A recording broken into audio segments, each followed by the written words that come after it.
Getting to know the Bible. Father Claudio Doglio.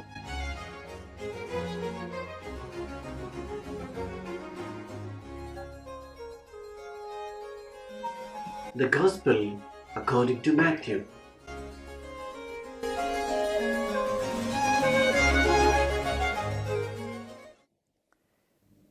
After the Discourse on the Mountain, the Gospel according to Mathew resumes the narration of the episodes about Jesus. We already know that the first Gospel is organized around 5 great discourses, each of which is preceded by a narrative section. Chapters 3 and 4 present the public ministry of Jesus that begins solemnly with the programmatic discourse, which occupies chapters 5, 6, and 7. The Discourse of the Mountain, where we find the great texts of the Beatitudes and of the Our Father. At the beginning of chapter 8, the evangelist marks the passage, and with a closing verse he says, "When Jesus came down from the mountain, great crowds followed him." In chapters 8 and 9, which separate the discourse of the mountain from the missionary discourse of chapter 10, we found an anthology of miracles. It is another example of how the evangelist Mathew proceeds editorially, that is, he compiles apostolic traditions according to his own criteria, forms of the stories and the logia. And as he gathered a series of details to form a great programmatic discourse, he gathered a series of stories and forms this section where 10 miracles are narrated, one after another. However, the stories are only 9, because the last one is a single story that includes 2 miraculous episodes. The series then unfolds with 3 plus 3 plus 3 tales of miracles. Between one series and another, there are short episodes or sayings of vocation. This collection system is interesting. It is an observation that we do not usually make because, accustomed to the liturgy, we read the separate texts, one narrative at a time, without noticing the connections. It is rare to read all the Gospel in succession, and therefore, by not doing so, we lose the narrative text in its entirety. However, they were composed precisely to be an organic fabric, and the relationship of one story to the other is significant for the whole. When he came down from the mountains, a large crowd followed him and began these wonders. Jesus is powerful in his words, but also powerful in deeds. Jesus demonstrates that his word heals a leper, heals a centurion's servant, heals Peter's mother-in-law. Episode break. A call to some data related to the needs of the apostolic vocation. Then he resumes. Jesus calms the storm, heals the demoniac of Gadara, and then heals a paralytic. Pause. Vocation scenes. Call of Mathew and meal with sinners and tax collectors. Then he resumes. He heals the woman with a hemorrhage and raises the daughter of a chief, heals two men, heals a mute possessed by demons. At the end, a synthesis formula that presents the typical actions of Jesus with a summary.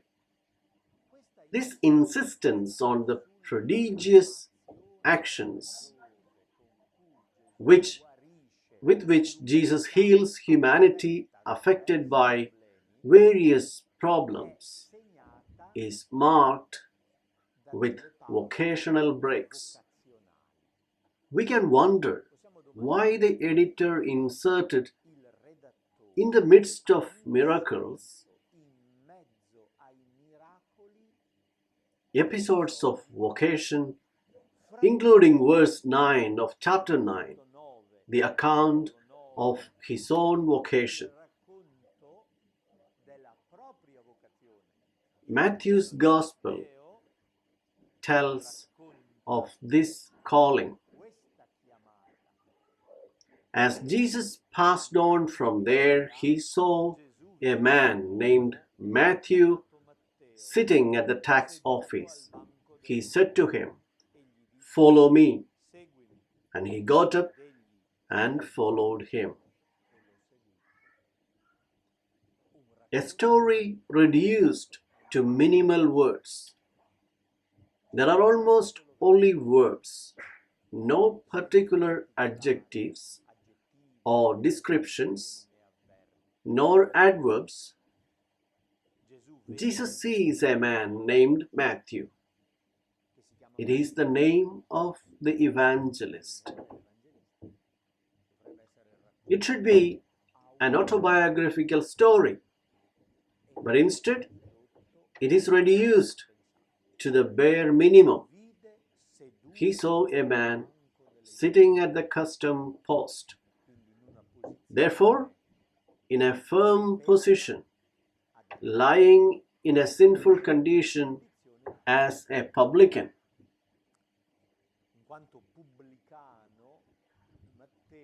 Mathew was a collaborator of the Roman Empire. He was on the side of the enemies, of the invading Romans, and collected tax in their name. Of course, he did it in order to make money. The fact that these people were despised tells us that their attitudes were corrupt.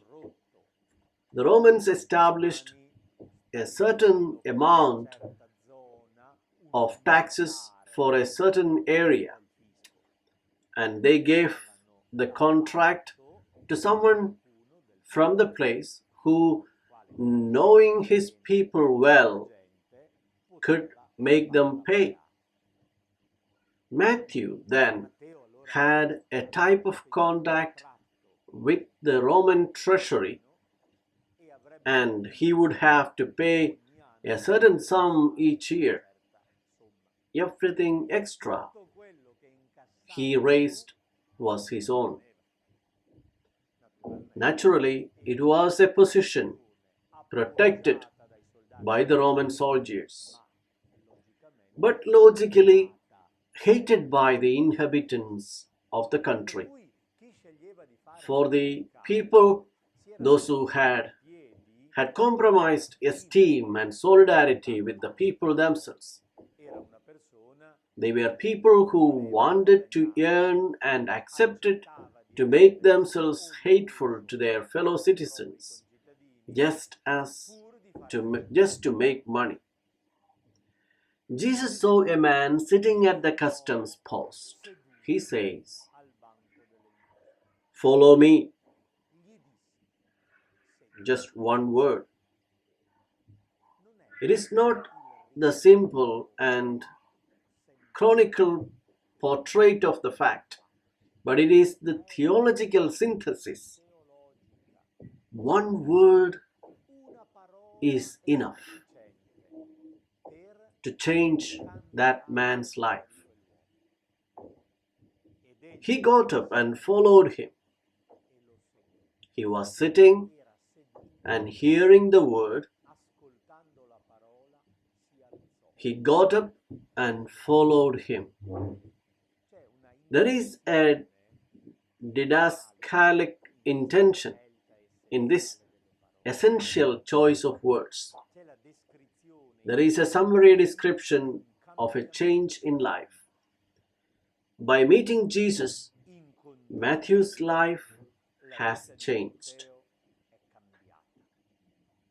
He didn't just change his job, he changed his mindset. Someone like him who lived a sinful life left that world and began a preaching work, a free evangelical service, and has become someone else. Let us ask ourselves why the editor, who is Mathew himself, inserted this episode in the middle of all the miracle narratives. As soon as I asked the question, the answer is obvious to me. The person is asking the question. The problem is asking the question. If I only extrapolating it from the context, I fail to understand the issue. If instead of Matthew 8 and 9 is in its structuring, I notice this detail. Matthew's vocation is a true miracle.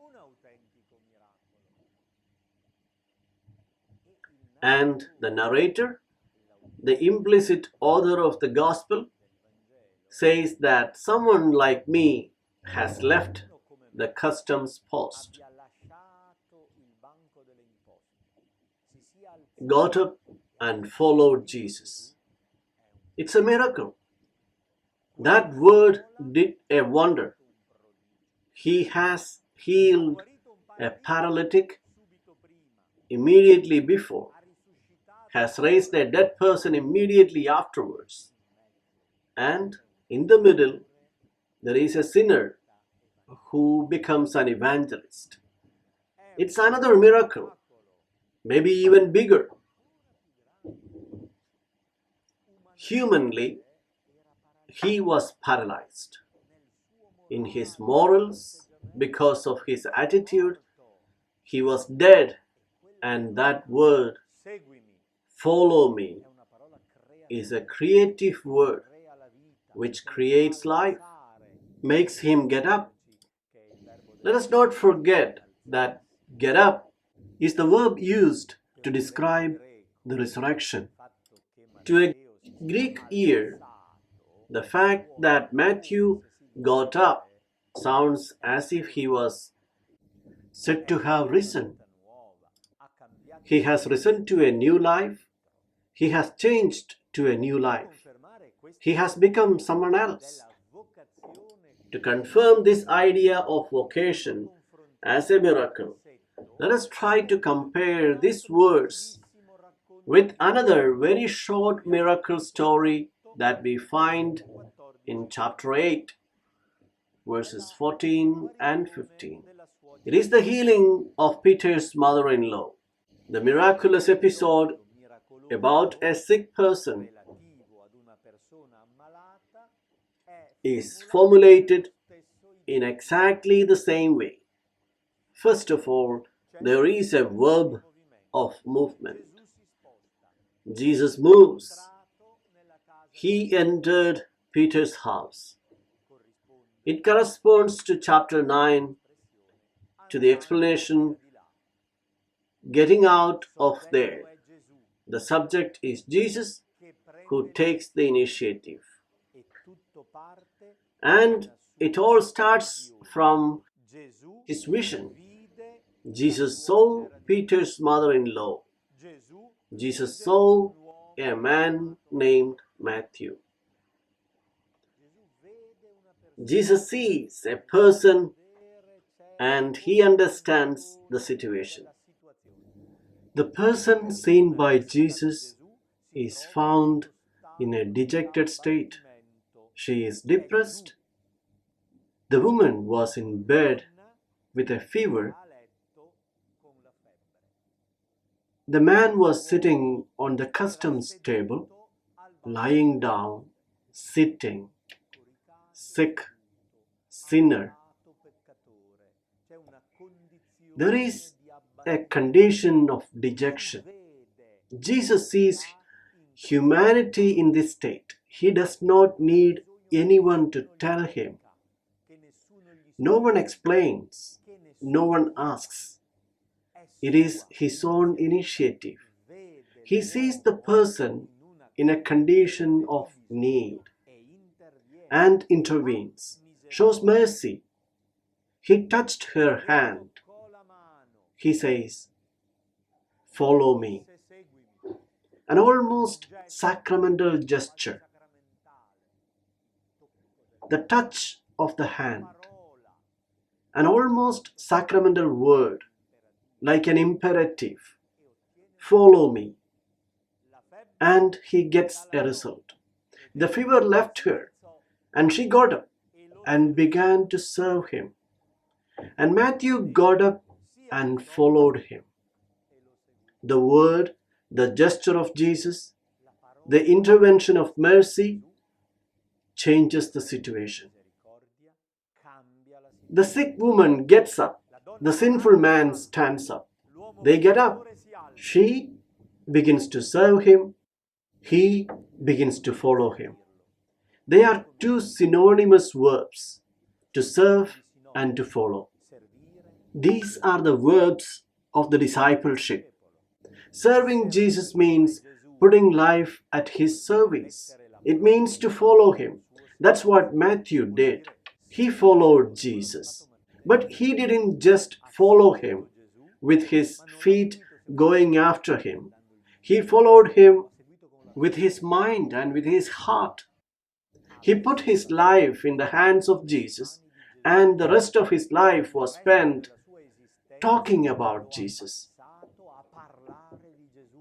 letting others know that prodigious power that Jesus transmitted to humanity. In this section, therefore, the evangelist Mathew shows vocations and miracles. Becoming a Christian, accepting the word of Jesus is a prodigious intervention, the fruit of an action of grace. It is the mercy of God that helps people to overcome. Chapter 9 ends again with a vocational clue. At the sight of the crowds, his heart was moved with pity for them because they were troubled and abandoned, like sheep without a shepherd. Then he said to his disciples, "The harvest is, the grain is ripe, grain waiting to be harvested. Ask the master of the harvest to send out laborers for his harvest." Then he summoned his 12 disciples and gave them authority over unclean spirits, to drive them out and to cure every diseases and every illnesses. In chapter 10, we find the second discourse in the Gospel of Matthew. It is the Missionary Discourse. Jesus calls the 12 disciples and transmits to them his power, his ability to drive out evil and cure all diseases. As usual, the speech ends with an editorial verse in chapter 11, verse 1. When Jesus finished giving these commands to his 12 disciples, he went away from the place to teach and to preach in their towns. It is the editorial hint at the end of the second part. It has also formed the editorial clue to the end of the second part, also made up by the narrative episodes and a discourse, Anthology of Logia, 8 and 9 episodes of vocations and miracles. Chapter 10 is the Missionary Discourse. Then begins again in chapter 11 a series of narrative episodes in which the tension begins with the people of Israel who reject this teaching. Tension arises within the cities of Galilee, who saw the wonders performed by Jesus, and they did not take his word for it. Some have accepted them, but others were closed and rejected it. In this context, the evangelist places a hymn of joy in which the Lord praises the Father because he wanted to reveal his plans to the little ones. Only Jesus the Son is capable of knowing God the Father. Only Jesus can make God known to humanity. Only by passing through Jesus can God be reached. And this revealing discourse ends with an invitation. Come to me, all you who labor and are burdened. I will give you rest. Take my yoke upon you and learn from me, for I am meek and humble of heart. And you will find rest for yourselves. For my yoke is easy and my burden light. This is the novelty of Jesus. Carrying the yoke of the law was a common expression used by the rabbis to become disciples. Commit to observe the law. The condition of Jesus is to assimilate his person, to welcome his person in our life. And this condition becomes easy, light, because the effort will be done by Jesus. People are oppressed and crushed by the law they cannot enforce because they are alone. You just cannot do it. Come to me. Come. Join me. And life will be easy. It is a resounding announcement. Being a Christian is easy and sweet and light. United with Jesus, it is easier to live. You are able to face it better. You find the possibility of fulfilling the law that the Lord proposes. He came to liberate, to give relief, to give skill and strength.